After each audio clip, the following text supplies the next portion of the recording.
Welcome in to another episode of my Dynasty Fantasy Football YouTube. Today I'm looking at some 2026 Dynasty stashes. As always, make sure to subscribe to the channel if you haven't.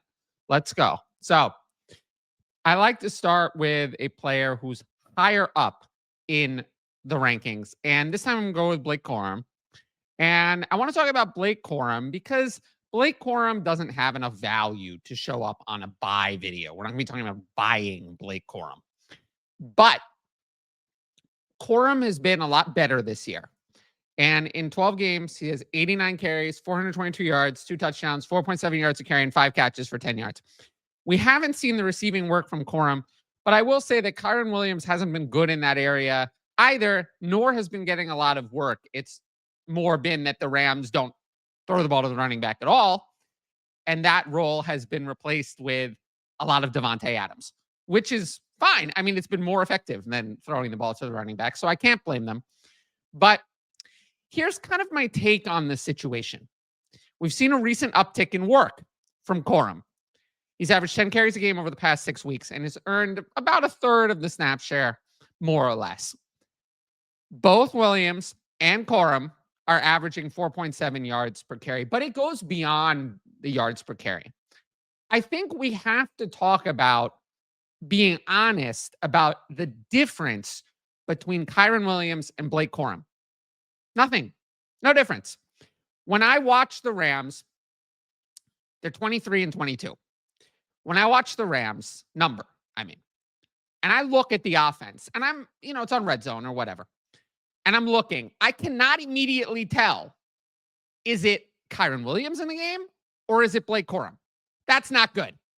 The only thing keeping Kyren Williams in the job is the contract. They could decide at any moment, like how the Panthers did with Chuba Hubbard, and then they went to Rico Dowdle, and then they went back to Chuba Hubbard, and so on and so forth. There's no difference between Kyren Williams and Blake Corum. There really isn't. This is not like the Buccaneers, where if you watch Bucky Irving, another day 3 running back, there's a huge difference between Bucky Irving and the other guys. There's no difference. None. I'm worried. I'm worried about Kyren Williams, which means that I'm not saying it's going to happen, but I do feel at any time the switch could flip and it could just be Blake Corum. And I'm worried.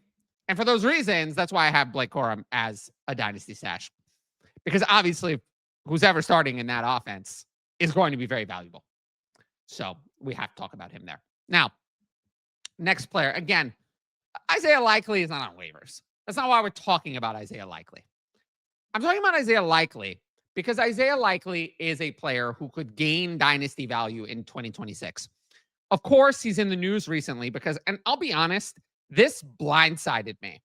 Mark Andrews signed a 3-year, $39.3 million contract extension with $26 million guaranteed. I didn't expect that.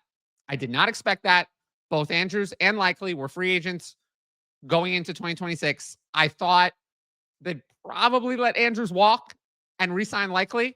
Doors closed on that now. They're not going to keep both.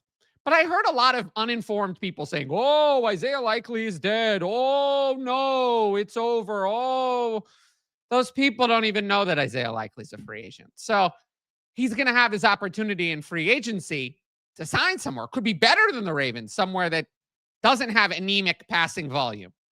So it could be better. This may not be necessarily a negative. I'm not sure going back to the Ravens was choice number 1. So Likely's been rough this year.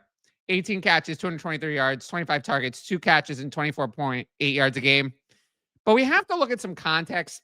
He had a Jones fracture to start in training camp. And we know that just doesn't work. It doesn't work. You don't come back from that. I think it would almost be better for his dynasty value. And I say this a lot on the Patreon. This is one of the things I talk about on there a lot. It would almost be better if he'd sat out 5 more games. If he just sat out 5 more games and just missed them, then no one would be talking about Isaiah Likely. No one would be concerned with Isaiah Likely. No one would be paying attention to him. And they just value him going into free agency. So he's actually hurt his dynasty value in perception, but not for me, by playing these games through the injury and playing badly. And he really, until this past week, really looked awful. So, with that being said, he looked better this past week. If not for that stupid fumble, he might have, we're probably not talking about him if he doesn't fumble there, because he's not under the radar without that fumble. But he is a valuable tight end. He's 25 years old. The free agency market, he will be the best tight end on that market. I'd rather have him over Chigakonkwo. So this is going to be a player who's going to get attention. He's going to get a big contract. I mean, the team is paying Pat Fryermuth $12.5 million a year. Cole Kmet being paid $12 million a year. I mean, these are not difference makers. These are replaceable players. Isaiah Likely has a skill set that's exciting. So why does this matter? It's because, and I say this on the Patreon all the time, I'll say it here, you can get a profit on Isaiah Likely without having to be right. You don't have to be right. He signs in free agency. He explodes in value. Then if you want to sell, you can. You don't ever have to see Isaiah Likely on the field for the new team. So that's why Isaiah Likely is a dynasty stash. More for that reason than some talk about his 2026 fantasy value. I'm not really looking at that for him. Now, next player, Devaughn Vele. This is more of a, I want to point it out type selection. It's just interesting. I find it interesting what's going on with Devaughn Vele. In 11 games, 17 catches, 184 yards, 2 touchdowns, 28 targets, 1.5 catches, 16.7 yards a game. Now, obviously, that's not exciting. That doesn't interest me at all if we just look at the raw numbers. But he's another player who kind of, I don't want to say got screwed, but got put in a bad situation. He was good in 2024 on the Broncos, 3.2 catches and 36.5 yards a game. But the Saints probably made a bad trade with the Broncos. And at the end of the day, the Broncos said, we like Troy Franklin and we like Pat Bryant. And they were right about those players. Troy Franklin has looked good all year, and Pat Bryant has also now looked good. So there was no need for Devaughn Vele. The Saints made an offer that I don't think the Broncos could refuse. It was like a 4th-round pick, a profit on Vele. So they traded him. Doesn't mean Vele is bad. It just means that they made an offer they couldn't refuse. And clearly the Saints were interested in Vele. But they traded for him on August 20th. A little too late to integrate him into the offense. And we've seen this problem with wide receivers being traded. It takes a long time. I mean, sometimes it works well with Jacoby Myers, but most of the time it's like Rashid Shaheed, which has been a disaster. So it takes a while. But we finally saw Rashid Shaheed. Speaking of Rashid Shaheed was traded. They got rid of Brandon Cooks. And Devaughn Vele has become their clear wide receiver 2 behind Chris Olave. Last week, 8 catches, 93 yards, a touchdown. He had 12 targets. That was a great week, but he's had the role over the last 3 games, right in that 86 to 89% of snaps range. We know Kellen Moore runs an up-tempo offense, and this is an exciting offense where it was supporting Olave, Shaheed, and Juwan Johnson, despite being a bad offense. For now, let's see what Devaughn Vele does the rest of the year. I wanted to mention it, mostly because I don't think he's on waivers, but he shouldn't be on any dynasty waivers. I would definitely recommend picking up Devaughn Vele in all leagues. If somehow he's still there, he probably isn't. But I wanted to point this out and give him a segment just to talk about him. Now, if you like my YouTube content, you should sign up for the Patreon. I'm offering a 50% discount off your first month at all tiers using the code Tyler50. You can get all my rankings, including weekly start sit, of course, all my dynasty rankings, access to the Discord, my write-ups. I do a write-up about every NFL game. I did one for Thursday Night Football last night. It was kind of exciting. Patreon-only videos, direct message fantasy advice, and the ability to ask in advance questions for the YouTube videos. Tiers begin at just $6 a month, $3 with the discount that I mentioned. If you want to know more about the Patreon, check out my Why You Should Join the Patreon videos on the channel. They're on the homepage under Patreon promos. Now, again, I am focusing on making sure I mention the Patreon as a part of the YouTube. At the end of the day, the Patreon is what lets the YouTube exist. I say this a lot, but I'll just say it again. The YouTube exists because the Patreon exists. It wouldn't exist without it. There'd be no reason for there to be a YouTube channel if there were no Patreon. The Patreon allows the YouTube to exist. I'm not planning on quitting YouTube. If anything, I feel like I've kind of made a decision that I'm going to focus on one platform for free, right? That's going to be YouTube for me, not Twitter. I've given up on Twitter over the last like 6 months. So I'm not saying, oh, I'm going to get rid of the YouTube, but I'm committed to the Patreon forever. Is there a universe down the line, not anytime soon, where I could retire from doing the YouTube and kind of keep doing the Patreon as a side hustle and do something else? Yeah, I could see that. I could see myself doing that. I'm probably never going to get rid of the Patreon, but the Patreon allows the YouTube to exist. So if you like the YouTube and want the YouTube to also exist forever, the only way to support that and make that happen is the Patreon. So patreon.com/fantasy advice. You can click on the link in the top right corner, use code Tyler50 and sign up. And again, you know, I'm moving some of the stuff I've done on the YouTube to the Patreon. I'm not really doing breaking news segments on the YouTube. I'm not doing like live content on the YouTube, live coverage of stuff. I've moved all of that to the Patreon. The YouTube, I'm going to stick to my schedule. I'm going to stick to the Monday, Wednesday, Friday videos, stick to the formats, and all of the extra stuff, anything else will be done on the Patreon. With that said, I'm going to move into my next player. Speaking of things I talk about on the Patreon, one of the things I talk about is out of sight, out of mind players. A great example is Kyler Murray, but obviously Kyler Murray is, I guess technically Kyler Murray would be a dynasty stash, but I don't think he's the point of the video. Braelon Allen, though, is a much lower example of that type of player. Braelon Allen has basically not played all year. He had played 4 games, actually was decent. I mean, he had 18 carries, 76 yards, a touchdown, 4.2 yards a carry, 2 catches for 17 yards. Whatever. He was fine. He played fine. The Jets offense is bad, so I wasn't surprised that Allen didn't do all that much. And then he's been out for the year. I mean, he's not coming back. So why do I have Allen as a dynasty stash? Breece Hall's free agency. Will Breece Hall re-sign with the Jets? I doubt it. I feels like that marriage kind of was a forced one, kind of has run its course. I just don't see it. I feel like it's just better for everyone to kind of move on. We'll see. But one thing that has, and I was a big fan of Isaiah Davis. Isaiah Davis has totally failed to earn a role on the ground. So I told you earlier, Braelon Allen had 18 carries in 4 games.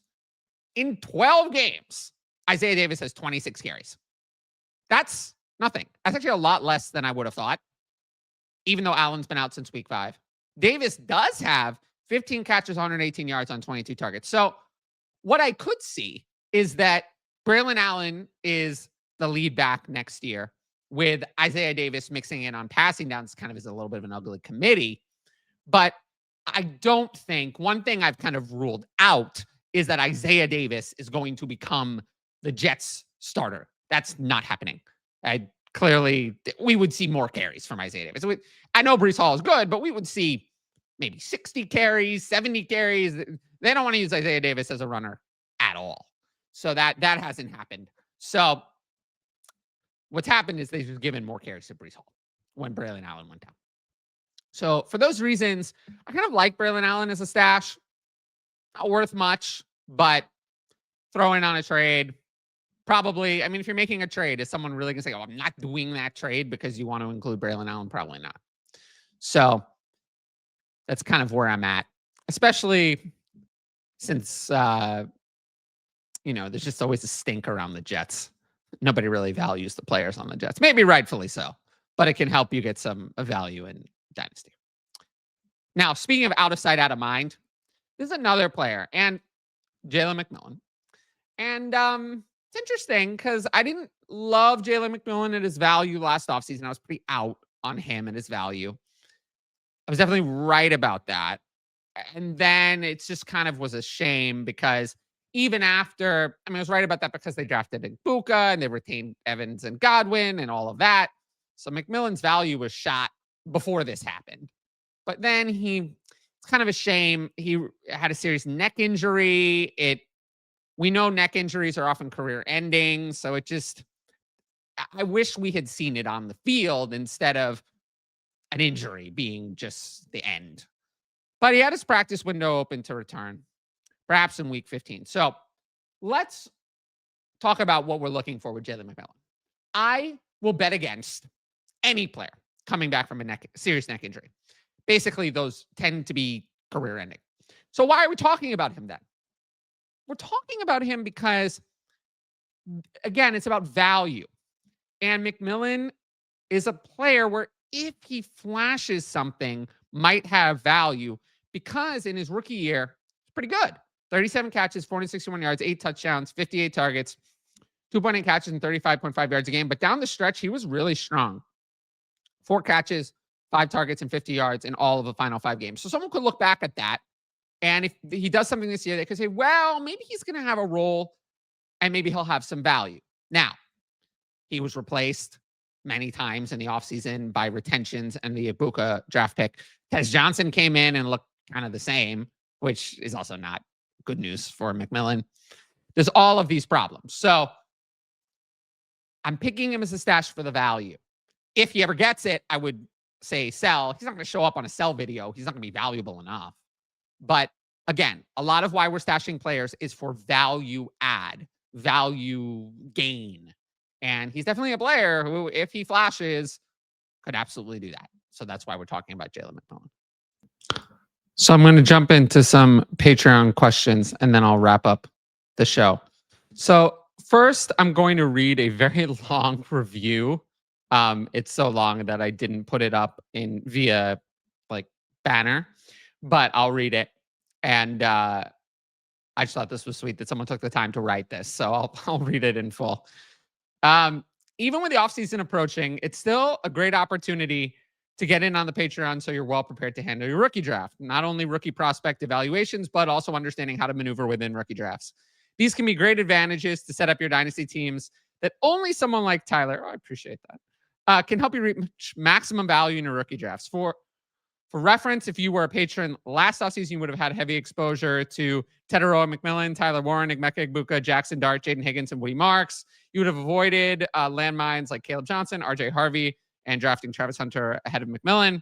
And as a patron, you would have had insight on some of Tyler's targeted veteran players to flip rookie picks for. Last year, Tyler had lots of Rico Dowdle exposure at cheap costs. Oh, that's true. Also, Tyler dropped tea leaves last February that the Seahawks would be in on Sam Darnold, and early summer he helped patrons read between the lines that Joe Mixon's foot injury is much more severe than being led on. I was right about those things.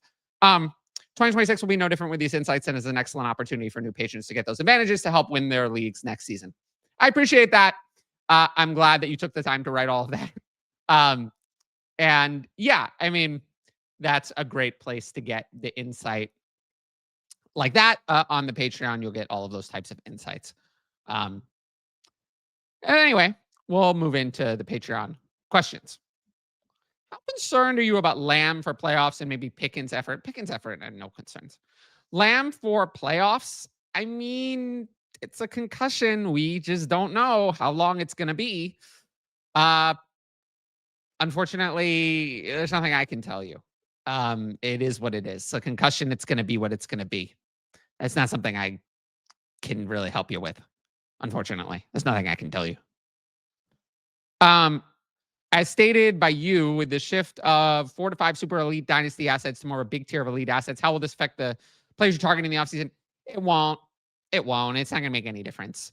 It's only going to reinforce the idea that I always talk about on the Patreon that trading up is bad and trading down is good. I'm only going to feel more strongly about that, but I felt so strongly about that anyway. How much more strongly could I feel? So, yeah, it's more of an observation than anything else. What's Woody Marks' outlook for next year? Do you think he's shown enough to retain a good piece of the Houston backfield? No, I do not. I think Woody Marks, there's really a bunch of types of day 3 running backs. There's your Cam Scattaboo, Bucky Irving, where I'm like, immediately, this is it. This is elite. This is the guy. This is it. This is elite. I trust him immediately. It's not that. Then there's like another level down. I almost think he's not even in the next level down. I think he's more of another level down. The next level down would be like Chase Brown. He's fine. He's good, but I don't fully trust him.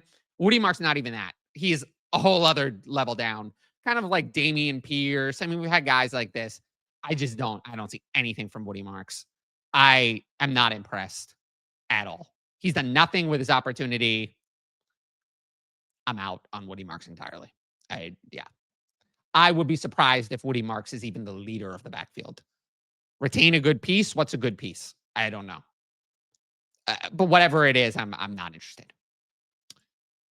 Who are your top 5 running back targets going into next year, not including incoming rookies, when you factor in projected value, production expectation, price, and overall outlooks? Oh, there are no running back targets. So I have no interest really in almost any running backs pre-free agency in the draft. Why is that? It's because you don't get enough of a discount. If you really got a 50 or even a 40% uncertainty discount, I'd buy in on these running backs, but you don't get that. You don't get that type of discount. You just don't. You get like a 10% discount. That's not good enough. That's not good enough for me to take the risk that I'm buying Woody Marks and then Woody Marks is zero. That doesn't work. It's not enough of a discount. So the answer to this question is that there probably aren't any that I'm buying now. There are going to be some. I can tell you, after the rookie draft or in the NFL draft, whatever, after the NFL draft, there are going to be some. We talked about some of them earlier. Rico Dowdle on the cheap was one. Zach Charbonnet was another. Travis Etienne was one. Trey Benson was one. It didn't work out, but not all of them work out. But those were some of the players I was targeting post NFL draft. There were others as well. I mean, Tyler Algier in some spots. But there are also ones that didn't work out. So, but yeah, free agency, pre NFL draft, there aren't any. So I'm not gonna be able to tell you who those are because I'm not buying running backs at that time. Wilson versus Pickens. Who do you think is better in 2026 and beyond? Ooh, okay. Garrett Wilson's a better player than George Pickens. Is it gonna matter though? Are we running out of time? Garrett Wilson is a little bit older, I believe about a year older. Are we running out of time? Are we running out of time for that to matter? Maybe a little bit. I'm worried that Garrett Wilson just doesn't get in the good situation where he's going to be 26. I don't think he comes back this year. He's going to be 26 by the next time he plays. Are the Jets going to have a good quarterback next year? It's not a guarantee. So I think it's pretty close. I think it's pretty close between the two. If the situations remain the same, Pickens stays, which I think he will. Garrett Wilson gets some rookie in the next year's class. I'll have Pickens ranked higher in 2026 redraft rankings. I can tell you that. As for Dynasty, it's going to depend on which rookie or who the quarterback is for the Jets. It's Mac Jones. Maybe I'd be a little bit more interested. That could be exciting. But if it's like Kyler Murray, then I'll be totally out. So it's a lot of uncertainty there with Garrett Wilson because I will say we are at the point in Garrett Wilson's career. He's going to turn 26 next offseason. We can't talk about, in 4 years, this could happen. We have to start focusing more on what is Garrett Wilson doing now, not 4 years from now, or if this changes. You do get to a point in years and age that we have to focus more on the now and less on the what situation could come in the future. So just one little note there on Garrett Wilson. Now, if you like the video, make sure to support the channel by subscribing, and don't forget to hit that new hype button to help the videos in the algorithm. Plus, hit that notifications bell so you can be notified about all my exciting content as it drops. Of course, if you want my best fantasy football advice, it's available on the Patreon. Dynasty content year-round. I've also got start sit content in season. And there's 50% discount at all tiers using code Tyler50. You can sign up at the link in the top right corner, patreon.com/fantasyadvice. Every sign-up helps support my independent content. Once again, thanks for watching, and I'll see you all